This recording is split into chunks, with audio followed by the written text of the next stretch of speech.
Well, delighted to say we're joined by the former UK Deputy Prime Minister, Lord Prescott, John Prescott, a man who was involved deeply in the original Kyoto Protocol negotiations back in those heady days of 1997. Yes. In 2011, are we seeing its death knell? No, we're certainly not. But there's still a fight going on. This is for 190 countries, not the 40 we were dealing with at Kyoto.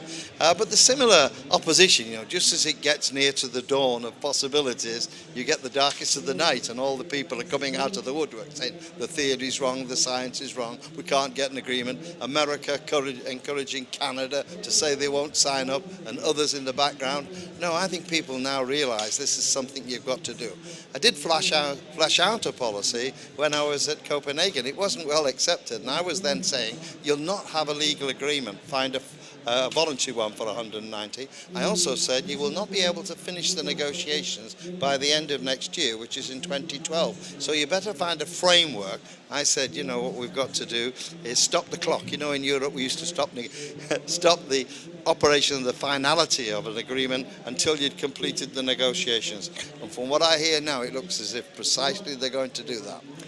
The lead UK climate negotiator, or climate diplomat, for a better word, John Ashton, said there is a danger that these events are often seen as the cup final. There's too much pressure put on 2 weeks of negotiations. Can you relate to that at all yes, from that a happened politician's very much. point of view? That happened at Copenhagen. The leaders thought they could come for a few days, do a deal and move on. They just didn't understand how we had to get a proper agreement. And I think there's a bit of pressure now, but without that pressure, you don't necessarily get the agreement. At Cancun, everybody said, leave that problem till we get to Durban. Leave that problem to Durban. The poor old South Africans have now got to face very real difficult problems. But because we know that the actual original protocol, the one of Kyoto, finishes in December 2012, the question comes, does it all fall apart?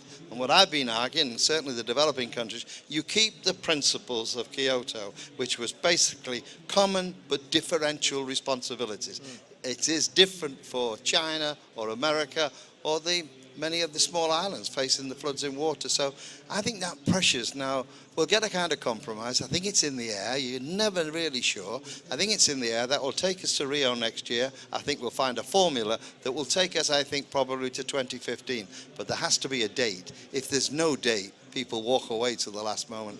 It's what negotiations are about. They're always the last moment. At Kyoto, the last moment was 1 hour before the house was closed down. They wanted the hall for a wedding. Well, that put a bit of extra pressure on, and we concluded an agreement. Do you have any sympathy when you look at the situation in the USA? You look at the polarized sort of political debate over there between the Republicans and the Democrats. There is no way, whatever we'd like to think, there is no way that Todd Stern could go back to the USA now with having agreed to a binding global deal. Who the hell is Todd Stern? Look, he came to Copenhagen and he contributed to the blame game that went on there by saying China and America are the same. They produce the same percentage of CO2. But if you measure it by population and use the fairer term of per capita, you find it's 20 tons per person in America and something like 5 or 6 in China. Now, at Kyoto, under Bush, they refused to sign it. I argued, well, let them go. If they don't want to sign it, we must get on with dealing with the problems. So they didn't join us.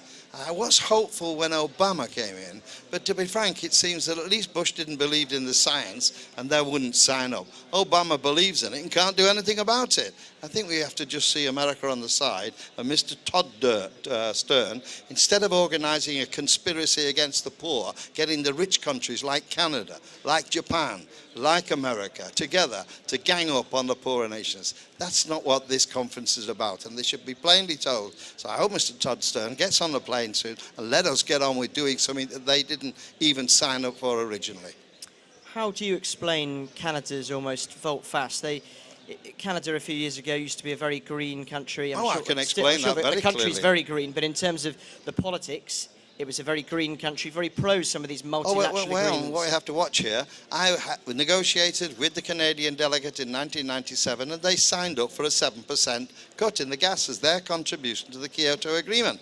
What happened in 2006, I met the new Prime Minister and his new Environment Minister, who frankly was quite useless, as didn't stay in it but home for a few months. And what they decided, they weren't going to sign up for Kyoto. And what has happened now, instead of getting a 6% cut, they're a 17% plus. And they're going to play the old game, a fancy dance with America at the moment, of perhaps announcing after this conference they're leaving Kyoto. Well, that's all this kind of conspiracy of action. But I must tell you, they never intended to imply it. And what is influencing the mind of the Canadians? Tar sand, greater pollution. And they're putting the boot into the third world, where 2/3 of our poverty under $2 a day exist. And they poison the world, Canada and America and the United Kingdom. That's how we became prosperous. And now we don't give a chance to them. That's not what I call his leadership. And certainly, if Mr. Todd Stern, it's a mathematical problem, he said, not a moral one. Mr. Stern, it is a moral one. And rich countries have a greater responsibility to do something about it. Kyoto has often been called the European Union's greatest diplomatic achievement. Do you see the EU still playing a vital role in these negotiations? Does it still have the leverage that it had 10, 15 years ago? When you look at the economic crisis, when you look at the sort of political discord within the EU, does it still have that leverage? Well, I think for the European Union, I think they're battling well to keep their position under Kyoto. They're one group of rich nations doing it. I'm proud to belong to Europe for that case. I hope they successfully hold that line. But, you know, it is a difficult, it is about interest groups and the now using the economy. For example, we had a big row with the Japanese, with the parliamentarians 2 days ago. And they tried to argue, look, we can't do anything about Kyoto. They failed to achieve its targets because of the nuclear terrible accident. But listen, they've had 10 years of Kyoto. They had done nothing to reduce carbon. So basically, they don't want to be paying what they were going to do. How did you meet the difference if you didn't meet the target? You paid in carbon credits. They were going to buy the credits. They did nothing to reducing it. It's not about buying it or finding money. It's about being committed to make the fundamental changes that we've got to make in this world. And can I say this? If you think we got a problem with a few bankers and a world crisis, it'd be like a tea party if this climate change continues to go the way it is. No, global solutions to global problems. Let's keep our eye on the main ball. Well, it could be like a Tea Party or perhaps the Tea Party.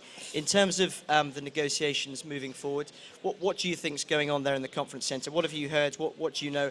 What sort of talks do you think will be ongoing? I think there are a number of influences. Certainly, China got wrongfully blamed last time, and I think even Gordon Brown played a part in that, which I very much disagreed with. I don't think anyone wants to be blamed this time. There's nobody looking around knowing it won't work, so who can we blame? That's a good thing, so people want to find an agreement, first point.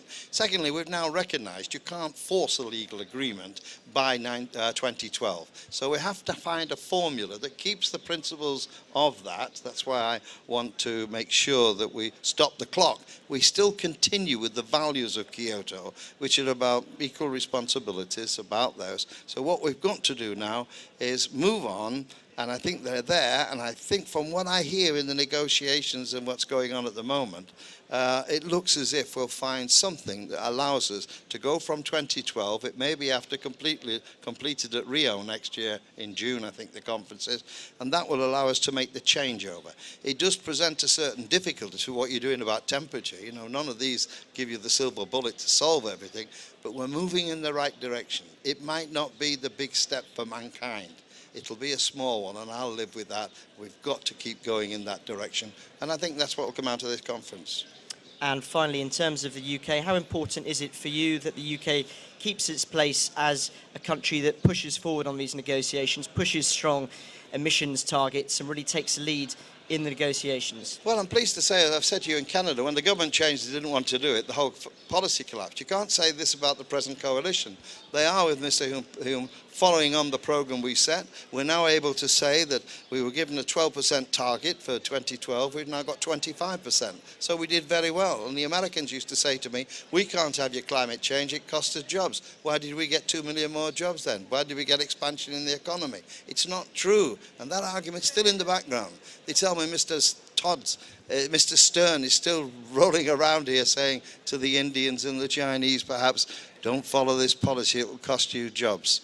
Well, I think this, hopefully the India and China will not be influenced by a government that didn't even sign up to it to begin with, doesn't believe in it, and bloody hell, can they make decisions about anything in America at the moment? they've given up leadership.